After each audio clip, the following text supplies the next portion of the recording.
tayo, pag-usapan natin itong issue ng impeachment kay VP Sara. Oo, yung petisyon versus impeachment diyan sa Supreme Court. Yes. Galit na galit yung mga makakaliwa, galit na galit si Makabayan Black, si Dilima, galit na galit. Anak ng putya, galit na galit sila na si Inday Sara nagpetisyon sa Supreme Court. Bakit ba nandiyan yung Supreme Court to begin with? Ang Supreme Court is there para ma-safeguard yung mga batas natin, yung mga maling interpretasyon sa batas. Bakit? Kahit ikay abogado, kahit ikay congressman, kahit ikaw senador. Kahit ikaw senador at congressman, kayo ang nagbabalangkas ng batas at ang presidente ang pumipirma para maging ganap na batas ito. Ang magbabasa po niyan ay Supreme Court. Walang ibang pwedeng mag-interpret ng batas. Kahit Congress ang gumawa, kahit Senate ang gumawa, walang may karapatan na mag-interpret ng batas kung hindi ang Supreme Court nang. Wala nang iba. Supreme Court is the arbiter ng mga batas sa Pilipinas. Napapatupad ba ng maayos yung batas? Naging tama ba yung desisyon sa batas? Kaya nga hindi ba sa korte, pagka na-desisyonan na ng lower court, anong ginagawa? Motion for reconsideration. Pag sumablay yung motion for reconsideration, pupunta sa Court of Appeals. Pag sumablay pa rin sa Court of Appeals, pupunta yan sa Supreme Court. Yun na yung huli. Pag sinabi ng Supreme Court na tawag dito, walang mali sa proseso, walang mali sa ginawa sa RTC, sa sa Court of Appeals, o walang naging problema, o final ang desisyon, nagiging jurisprudence na yan, na ilalagay na yung kaso na yan doon sa library o sa depository ng lahat ng mga kaso na hinawakan ng Supreme Court. So ginagamit na po yan pagka naging Supreme Court, case na yan, may desisyon ng Supreme Court, ginagamit na po yan ng mga law, School of Law, College of Law, ginagamit na po yung mga kaso na yan as an example, jurisprudence para pag-aralan. Okay? Ganun po yan. So, ngayon, mga bossing, nandiyan ang Supreme Court for that purpose. Kailangan mong i-utilize yan kung sa tingin mo naaabuso yung iyong karapatan. Kung sa tingin mo inaabuso yung kapangyarihan ng halimbawa, ayan, Congress. Sa tingin mo inaabuso yung kapangyarihan ng Congress, tatakbo ka sa Supreme Court. Kung sa tingin mo inaabuso ka ng nagkamali ang Regional Trial Court sa desisyon, tatakbo ka sa Court of Appeals. Pag nagkamali pa rin yung Court of Appeals, tatakbo ka sa Supreme Court. Supreme Court yung pinaka tinatakbuhan ng mga taong isa yan sa mga legal remedies kung tawagin. So, hindi illegal yan. Hindi bawal yan. Oo. Lahat yan, yung Supreme Court is available sa ating lahat ng mga Pilipino. Available yan kahit kanino. Kahit na rebelde ka, NPA ka, available ang Supreme Court para dinggin yung kaso mo at tingnan, basahin kung meron bang paglabag o meron bang maling interpretasyon sa batas. Kuha nyo. So ngayon, si Inday Sara, sa tingin niya, tinatarantado siya ng Congress. Sa tingin niya, mali yung ginagawa ng Congress na nagbotohan na sila ng sufficiency in form, substance, and grounds. Tapos ngayon, pa sila, kumukuha pa sila ng mga karagdagang mga ebidensya. Hindi naman nila trabaho yun. Ang trabaho nila, maghanap lang ng probable cause. Hindi na nila trabaho na mag-imbestiga. Ang trabaho lang nila is i-review kung ano yung ipiniresinta ko na ebidensya, yun na yun.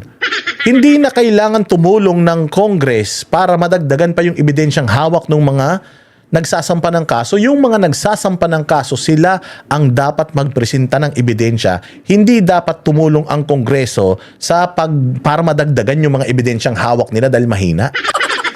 The fact na nanghihingi sila, nagsusubpi na sila ng kung ano-ano, ibig sabihin gusto nilang dagdagan yung mga evidence at hand. Yung mga evidence na hawak nila, gusto nilang dagdagan, gusto nilang palakasin. Yun yung nakikita ng kampo ni Inday Sara na mali, na paglabag. Yun yung nakikita nila, kaya tumakbo sila sa Supreme Court. Ano man si Inday Sara, abogado. Marami naman siyang mga abogado. Ito si Inday Sara, hindi lang to basta-basta abogado ha. Ano po siya? Pumasa po siya sa pagsusulit na pwede siyang maging isang huwes. Hindi lahat ng abogado pwede maging judge. Mag-a-apply ka doon para ikaw ay pwede ka nang maging huwes. Si Inday Sara pumasa doon, matalino man yan, mabagal. Sinasabi nyo, mabagal magsalita. Ay natural, para maintindihan. Kesa naman si Bongbong. Ang bilis-bilis magsalita, hindi mo na maintindihan. Tumutulo na yung sipon. Tanga kayo. Si Inday, ang approach niya parang teacher, kaya mabagal siyang magsalita para maintindihan mo lahat. Gusto niyo mabilis magsalita, di sana pakinggan niyo si Glock 9. Iboto niyo presidente si Glock 9, gusto niyo pala mabilis magsalita. Mga tarantado pala kayo Tsaka Tagalog Natural, kailangan hindi mo magaling magtagalog si Inday. Pag Bisayain niyo yan, tingnan niyo, ang bilis magbisaya niyan, puki ng ina niyo. Ang tatangan niyo talaga, yun lang nakikita niyo kay Inday, mabagal magsalita pag nag-i-speech. Yun na yun. Anong problema ron? Si Kuya Cesar nga Magandang gabi. Ako po si Kuya Cesar. Ang bagal magsalita nun. Namatay ng broadcaster yun. Ang ina nyo. Ang bubobo nyo. Wala kayong makitang mali kay Inday, pati yung pagsasalita niya. Si Bongbong nga, bulul-bulul Si Bongbong nga, pati yung mga pati yung mga teacher, nagluluto na ng tunay-tuniladang pansit. Anong alamano? Okay ng ina ninyo. Huwag niyong tingnan yung pagsasalita. Walang grammar na mali si Inday pag nag-English. Pag nagbisaya si Inday, dire-diretso. Pag nagtagalog, kalma lang. Dahan-dahan. Kasi hindi siya eksperto doon. Inaamin naman niya yun kahit nga sa interview namin Ano nga pala yun sa Tagalog? Kasi Bisaya ako Hirap ako talaga mag-Tagalog. Mag-usap kayo ng English. Putangin na, hindi kayo tatanggihan niya ni Inday Sara. Akala ninyo. So, ibig sabihin, yung Supreme Court is there para i-utilize mo. If you feel na inaabuso ka, Supreme Court is there. Bakit? Si Leila de Lima, tumakbo rin sa Supreme Court yan. Si Chel Jokno, tumakbo rin sa Supreme Court yan. Lahat tumatakbo sa Supreme Court kapag hindi sila masaya sa mga unang desisyon sa mga kaso nila. Anong problema sa pagtakbo ni Inday Sara sa Supreme Court kung kayo pumupunta rin kayo sa Supreme Court, mga hayop kayo? Ang ina ninyo, mga bobo. Idalin nyo na sa Senado yan. Dalin nyo na sa Senado yan. Kasi itong ginagawa ninyo na paputol-putol yung mga yung mga ginagawa ninyo dyan sa Congress, sinasadya nyo lang Sinasadya nyo lang para mapahaba ninyo para masiraan nyo pa si Inday Sara. Hindi nyo kasi mapapa-impeach yan bakit? Mahirapan nang lumusot yan sa plenaryo, may hirapan pa yan sa Senado. Kaya ayaw nyo munang i-fast break. Yung mga katiting na panahon ninyo para sumikat kayo, yan si Ridon at kung sino-sino pang mga pasikat, sila Zamora. Yan sila Luistro. Pag natapos tong impeachment, putang ina, wala na yan. Sabi ko sa inyo, si Luistro, nakilala lang yan noong may Quadcom. Nakilala lang si Luistro nung nagkaroon ng Tricom. Pero hindi kilala. Puta, sino ba yung congresswoman na yan? Pangit-pangit. Hindi makakilalang mga congressman yan. Yan si Ridon, sino ba yan? Nakilala lang naman yan dahil tinanggal yan ni Duterte. Yan Zamora, kilala ba yan? Hindi. Yan si Chua, kilala ba yan nun? Hindi. Nakilala lang yan dahil sa mga hearing nila. Kaya gusto nila mag-hearing para makilala sila. Dahil matatapos ng mga termino niyan sa mga distrito nila, baka sakali manalo silang gobernador, baka sakali manalo silang senador kung tatakbo silang senador. Yun lang man ang purpose ng mga yan. Walang mga kwentang mga congressman niya, hindi kilala. Pumunta kayo sa mga distrito niyan, putang ina niyan. Puro kabulastugan ang ginagawa ng mga yan. Di ba? Mali ba yung pagtakbo ni Inday Sara sa Supreme Court? Hindi. Walang rules para tumakbo ka sa Supreme Court. Ang Supreme Court ang magsasabi na kung yung petisyon mo walang kwenta o meron. Only the Supreme Court can say that. Pero kayong mga makabayan, kay Leila de Lima, wala kayong kwenta. Even lawyer si Leila de Lima at congressman, hindi siya pwede mag-interpret ng batas. Only Supreme Court can interpret the law, mga bobo. Pakinggan natin to. Umalma ang ilang kongresista sa muling pagdulog ni Vice President Sara Duterte sa Korte Suprema para harangin ang pagpapa-impeach sa kanya. Live mula sa Davao City, nangunguna sa balita si News 5 Mindanao correspondent Bril Montalvo. Bril, una sa lahat, ano bang laman ng inihaing petisyon ng kampo ni VP Sara sa Supreme Court? Jiggy, hiniling ng kampo ni Vice President Sara Duterte sa Korte Suprema ipahinto ang impeachment proceedings laban sa bise. Giit ng legal team ni VP Sara, inabuso ng Kamara ang kapangyarihan nito. Labag daw sa saligang batas ang pag-refer ng mga reklamo sa House Committee on Justice nang hindi dumadaan sa plenaryo. Tinutulan din ng kampo ni VP Sara ang anilay mini trial na ginawa ng komite. Nagiging fishing expedition daw ito at maituturing na pang-aabuso sa kapangyarihan ng Kamara. Matapos maghain ng petisyon ng kampo ni VP Sara, pinakokomento na ng Korte Suprema ang mga respondent nito, kabilang sina House Speaker Bogie D, Representative Jervil Luistro, Senate President Tito Soto at mga naghain ng impeachment complaints. Pinapakomento sila. Pero hindi nag-issue ang Supreme Court ng temporary restraining order. So tuloy yung fishing expedition ng Congress. Tuloy yan. Tuloy yan. So kung magkakamali ang Congress doon sa kanilang mga fishing expedition, gagamitin yan against this case. Kasi mag-ano sila magbibigay sila ng kanilang magbibigay sila ng kanilang sagot. And then sasagot din yung nagpipetisyon, yung grupo ni Inday Sara. Tapos sasagot sila ulit. Tapos sasagot ulit yung nagpipetisyon. Tapos pagkatapos yan, pagdidesisyonan ngayon ng Korte Suprema kung sino yung tama sa kanila. Pero bago mangyari yan, oral argument muna. Magtatapatan muna sila. Doon muna sila magtatalo sa Supreme Court. Katulad na nangyayari ngayon dyan sa GAA, di ba? Yung Solicitor General, ginigisa ngayon ng mga petitioners dyan sa Supreme Court. Di ba? Yun ang trabaho ng Supreme Court, yung duminig ng mga petisyon. Kaya nga yan nandiyan dyan hindi yan tinayo para hindi gamitin.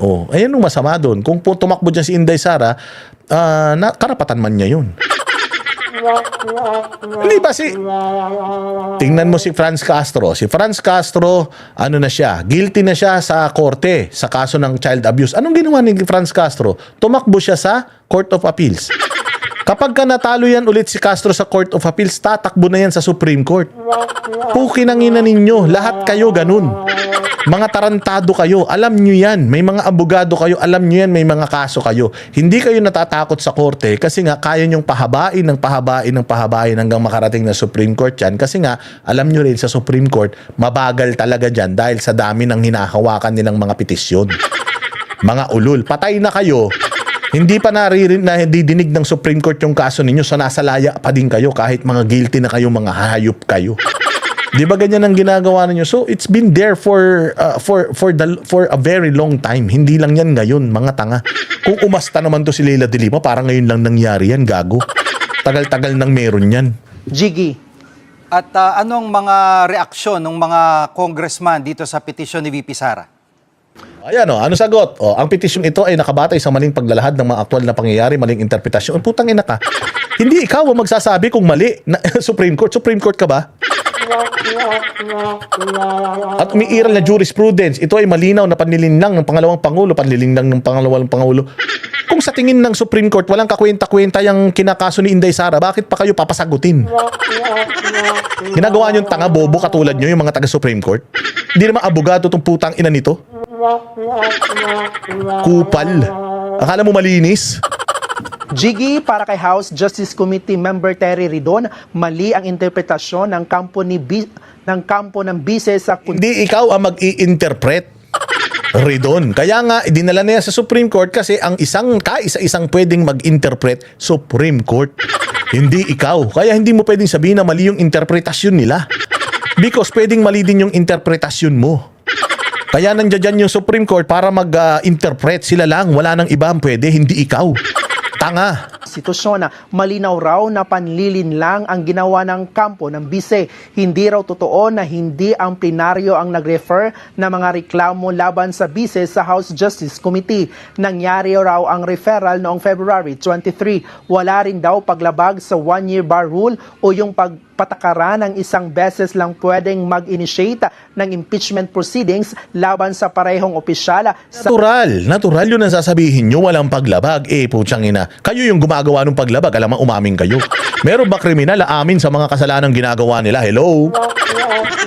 Walang kriminal na amin na kriminal sila. Si Ridon naman, tatanga-tanga. Sa loob ng isang taon, hindi raw patitinag ang komite sa inihaing petisyon ni VP Sara sa Korte Suprema at itutuloy pa rin ang impeachment proceedings. Buwelta naman ni ML Party List Representative Laila De Lima. Ayan, no, akala siguro nila yung Supreme Court ay Sara's Court. Corny mo. Laila De Lima, di ba tumakbo ka rin sa Supreme Court? Yung kaso mo ng, ng sa droga, di ba? Di ba yung kaso mo sa droga, tumakbo ka rin dyan sa Supreme Court? Ang inang yan, ikaw pwede ka tumakbo sa Supreme Court? Tapos si Inday Sara hindi? Tangina, ikaw may ari? Nakaputya, tinan mo, sila lang nagre-reklamo. Alam mo kung ba't sila lang nagre-reklamo? Sila lang kasi may gusto niyan. Laila De Lima, Sendenya, Anak Bayan, Akbayan, Kupal, Party List. O puro mga party list na mga walang karir sa politika. Sila lang naman yung nang-uurot dito. Yung mga laos na mga congressman, sila lang naman ang uurot dito. This is only their time to shine. Ito, hindi naman sila katulad nila Mike Defensor. Hindi naman sila katulad ng mga congressman na mga sikat nila Irice, nila Chanco, na talagang mga kilalang mga galing na mga congressman. Ito mga to, wala namang mga kwentang mga party list representative. Hindi nga manalo itong mga ito sa mataas na sa pang national na election dahil hindi sila naniniwala tao sa kanila. Kaya sumaman na lang ito sa mga party list para makabalik sa gobyerno. Wala mo mga kwentang tao to. Ayan tinan mo yung isang mayabang na Young Guns, hindi ba? Na abogado o tumakbo sa isang distrito sa sa Bicol, natalo. Di ba? Walang kwenta tong mga to, kaya sila yung maingay kasi walang constituency yan. Wala silang mga distritong hinahawakan, kaya okay lang kahit mabulok ang mga pangalan ng mga yan. At saka kita mo, puros makakaliwa. Alam na yung mga urot na urot talaga na ma-impeach si BP Sara, ito yung mga may kaso ng korupsyon, nakakonekta sa mga NPA. Kasi alam nila pag si Inday Sara ang nanalo presidente, ubos ang NPA. Pag si Inday Sara nanalo presidente, putang ina, ubos ang mga kabuhayan ng mga to. Kaya sila urot na urot. Sila lang nagsasalita, walang iba, di ba? Baka raw akala ni VP Sara ang SC ay Sara's Court na pwede niyang takbuhan para takasan ang pananagutan. Pwede niyang takbuhan yan anytime. Any Filipino, anybody, kahit magbubuti ka, kahit na street dweller ka, kahit na taong grasa ka, pwede kang tumakbo sa Supreme Court at magpasaklolo kung sa tingin mo, kung kaya mong gumawa ng petisyon at may mga abogado ka at sa tingin mo hindi ka nakakuha ng hustisya sa mababang kapulungan, mababang korte at inaabuso ang iyong karapatan ng mga nasa kapangyarihan, pwede kang tumakbo sa Supreme Court. The Supreme Court is there for that reason. Pangina to si Laila De Lima, i-abolish yung Supreme Court para wala na magpunta sa Supreme Court. Tanga pala talaga to abogadong naturingan tapos hindi marunong. Tangina, hindi ako abogado pero ako mas alam ko pa yung mga ganyan kaysa sa inyo. Lang talaga. Kabado lang kayo kay Inday Sara. Sabi nga niya kasi, hindi na ako mananalong senador tapos matanda na rin ako, losyang na ako. Wala na akong magkakagusto sa akin ng mga driver. Kaya asarin ko na lang si Inday Sara. Maging si Akbayan Representative Percy Sendanya. Diba? Puros makakaliwa Si Laila De Lima, tsahin yan, asawa ni Joma Sison. Yung pinuno ng NPA, tsahin niya yata, basta kamag-anak niya. So lahat puro makakaliwa. Ay, si Sendenya, puta, kita mo yung nguso, hindi nga niya maituwid Lahat yan, si Tinyo, Anak Baya, Anak Pawis, Jokno, sila lang yan. Kasi nga, putang ina, konektado yung mga yan sa NPA. Sabi ni Joma Sison yun Sabi ni Joma Sison, itong mga party list na ito, legal front to ng new CPP-NPA. Sino ba kalaban ng mga Duterte? Sino ba kalaban ni Pastor Kibuloy? Sino ba kalaban ni Inday? Mga rebelde. Kaya urot na urot sila. Ngayon, alam nila, pag nanalo si Inday Sara, puta, lusaw sila. Lusaw, ang mga putang ina nito, itong mukha nito, naku po, malulusaw yan. Baka yung nguso niyan pumunta sa noo. Binatikos ang pagdulog ni VP Sara sa Korte Suprema. Pakinggan natin ito. Ang Vice President nagipit sa Supreme Court talaga kumakapit. Confirmed. Ang corny, no? Ang lalaking gipit sa baklang pangit kumakapit katulad mo, tanga. Yun. Gagamit ka lang ng ang tawag dyan. Gagamit ka lang ng kasabihan, putang ina pang bakla pa. Oo, ang totoong niya, binago mo pa. Ang totoong kasabihan, ang lalaking gipit sa bakla kumakapit. Oh, ayan, sa baklang katulad mo, na pag tsumupa patagilid, doon kumakapit.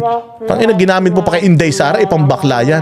Wala ka na maisip na iba? Putang ina, ganyan kayo katanga, mang-aasar lang kayo, nakakaasar pa. Walang kakwenta-kwenta ang putya. Sabi ko, manood kayo ng vlog ko para matuto kayo paano mang-urat. Talaga siyang balak harapin itong kaso na kinahaharap niya ngayon dito sa O, impeachment. tira mo, bobo.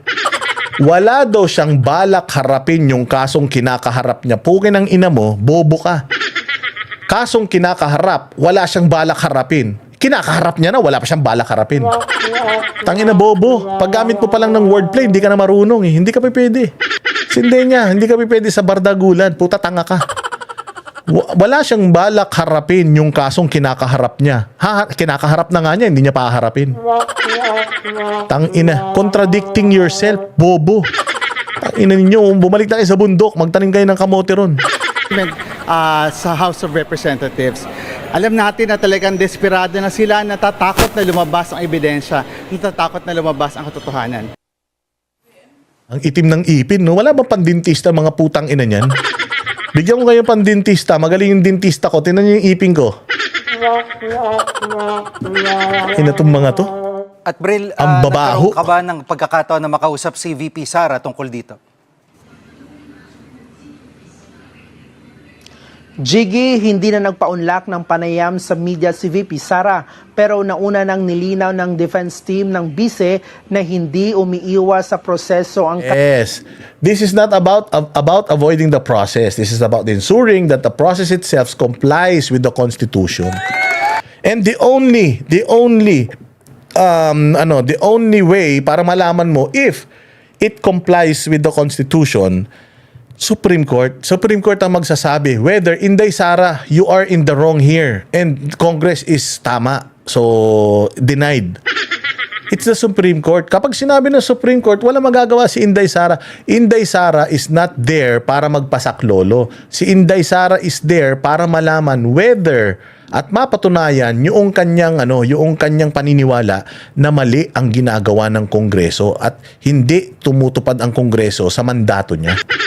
O, yun ang ginagawa ni Inday dito. Kasi nga, sabi ko nga sa inyo, hindi naman haharap si Inday Sara sa Congress para litisin because hindi naman kayo impeachment court.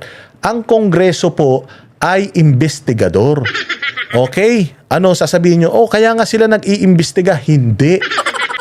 Investigador sila in a sense na yung mga dokumento na hawak nung nagsampa ng kaso, iimbestigahan nila whether sufficient yun in form or substance and substance. Kung sufficient siya in form and substance, nagbotohan na sila. Ano pa ang papel ng Congress kung nagbotohan na sila na sufficient yan in form and substance and grounds? Ang papel nila is to ipasa na yan sa Senado because only the Senate can try this case. Itong impeachment court po Senado, hindi po Kongreso. Ang trabaho ng Kongreso is to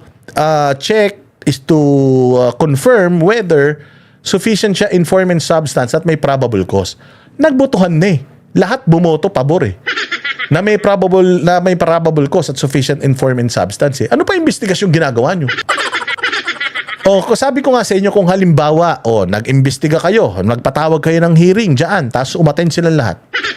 Tapos nalaman nyo na matibay pala yung mga ebidensya na hawak ni Inday. Yung mga sinumpaan ninyo, nagtaasan kayo ng kamay, sufficient in form and substance, ano pa ba yun? Ma-overturn pa ba yun? Diba? Hindi na. Kasi nagdesisyon na kayo na if sufficient in form and substance yan, dalhin na yan sa plenaryo. Pagdating sa plenaryo, makakuha yan ng 2/3 ng boto, mai-impeach na si Inday sa Congress. Ganun lang kasimple yun. Ba't ayaw nyong gawin? Hindi nyo ba gustong gawin kasi hindi na kayo makakuha ng numero sa plenaryo kaya gusto nyong gatasan pa yan?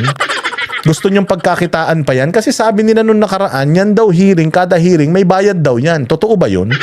Kasi kung totoo yun, baka ganyan yung gusto nyong mangyari, kumita pa kayo sa hearing na yan.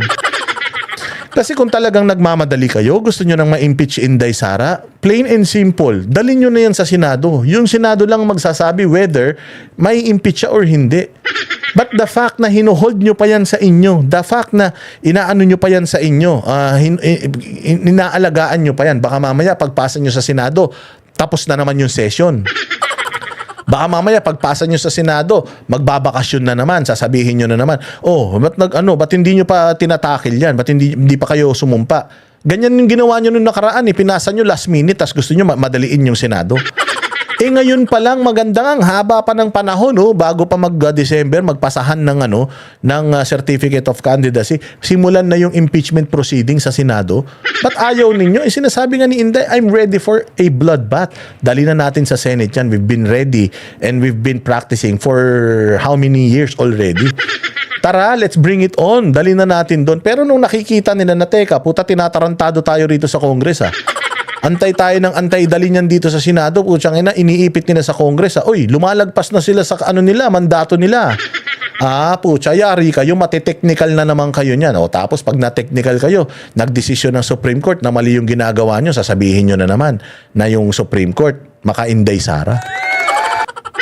Di ba? Ina ninyo. Hindi nyo na maloloko ang tao. Hindi nyo na maloloko mga Pilipino. Tama itong sinabi ni the House has power to initiate impeachment, but that power is without limits. It's not without limits. May limitasyon po yan. Yung kapangyarihan ng Kongreso, ina-acknowledge nila Inday Sara na nasa inyo yung pagsisimula ng impeachment. Pero yung pag-iimbestiga, yung pagsusubpina ng mga ebidensya, wala na sa inyo yan. Nasa Senado na yan. Nasa Senado na yan. It's up to the Senate kung manghihingi pa sila ng mga dagdag ebidensya. Hindi ang trabaho ng Congress at paulit-ulit naming ipaiintindihan sa mga Pilipino dahil mga propagandista kayo, hindi kayo uubra sa amin. Lagi niyong tatandaan yan. Hindi kayo mananalo sa amin sa diskurso. Mga ulol kayo. Oo, mga pakyo kayo. Akala ninyo